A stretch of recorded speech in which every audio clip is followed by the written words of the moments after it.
Something no one has ever witnessed before is about to crawl out of the walls, and it has a face you'll recognize.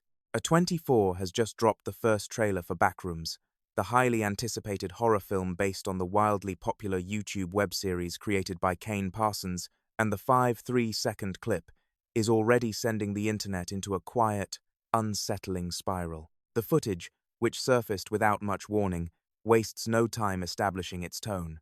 Chiwetel Ejiofor, best known for his role as Baron Mordo in Doctor Strange, appears on screen in a state of breathless discovery, telling someone a voice we never see, later identified as belonging to Norwegian actress Renate Reinsve, that he has found something. Not just found it, stumbled into it. "It's massive in there," Ejiofor's character says, voice barely steady. "It just goes on and on and on. All these rooms. This place builds them. Actually, it's more like it remembers them, and the more time it remembers something, the less it does." That line alone is enough to make the hair on your arms stand up, and it is a perfect distillation of everything that made the original web series so unnerving in the first place. The film is a feature-length adaptation of the Backrooms series, which Parsons began uploading to YouTube in 2022. The first video, which has since accumulated over 71 million views, introduced audiences to a then 16-year-old Parsons playing a cameraman who slips during a shoot and wakes up alone in a sprawling, monster-inhabited dimension lined with yellow wallpaper and buzzing fluorescent lights.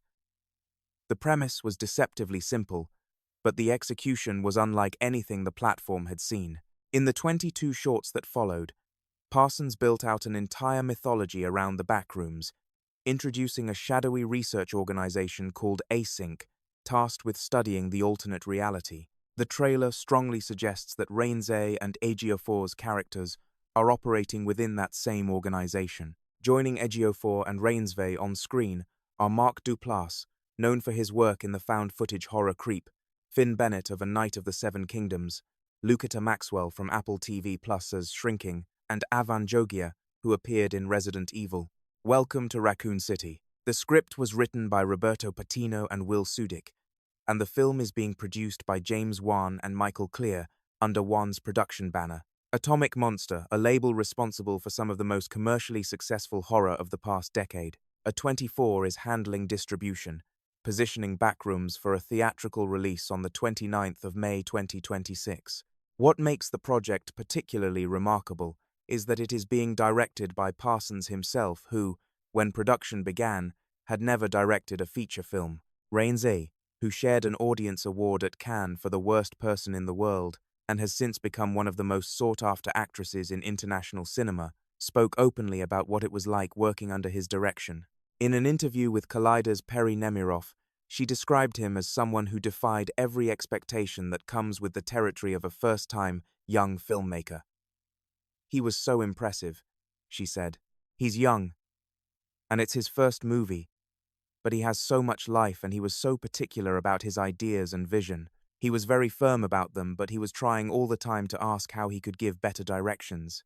He was just so humble. He's a great person and great director." The Backrooms concept itself belongs to a sprawling tradition of internet horror known as Creepypasta, a genre of user-generated horror stories, urban legends, and fabricated folklore that first exploded in the early 2000s on message boards and image forums before bleeding into YouTube, Reddit, and beyond.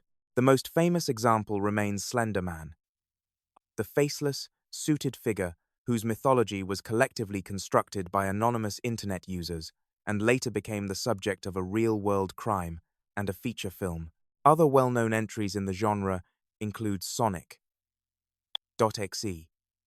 a disturbing reimagining of Sega's Blue Blur, and Ben Drowned, the tale of a haunted copy of The Legend of Zelda, Majora's Mask possessed by the spirit of a dead child. These stories resonated not because they were especially well-crafted by traditional standards, but because they tapped into something specific, a sense that the digital world had edges and that something lived past them. For gamers who grew up in the 1990s, that feeling is deeply familiar. Before robust anti-cheat software and seamless open-world design became the norm, video games had seams literal and figurative. Players discovered out-of-bounds areas in GoldenEye 007, squeezed through to Vice City's second island before the story permitted it, and encountered Missing No, the legendary glitch Pokémon that corrupted save files and somehow made the world feel bigger and more unknowable than any developer intended.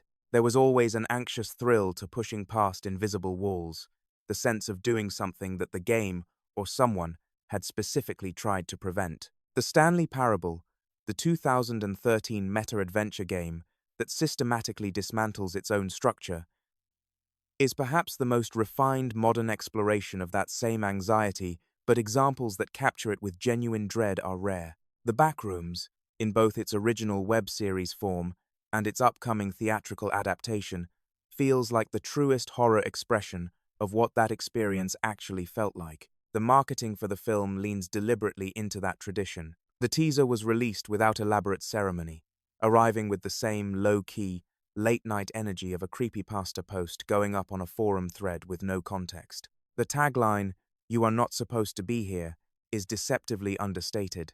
A24's official description of the film's plot adds only one sentence beyond the cast announcement. A strange doorway appears in the basement of a furniture showroom. That is all. No further explanation. No synopsis. Nothing to hold on to. That restraint is intentional. And for a film rooted in the aesthetics of the unknowable, it is arguably the most effective marketing strategy available. Part of what made Kane Pixel's original YouTube series so effective was the way it refused to explain itself.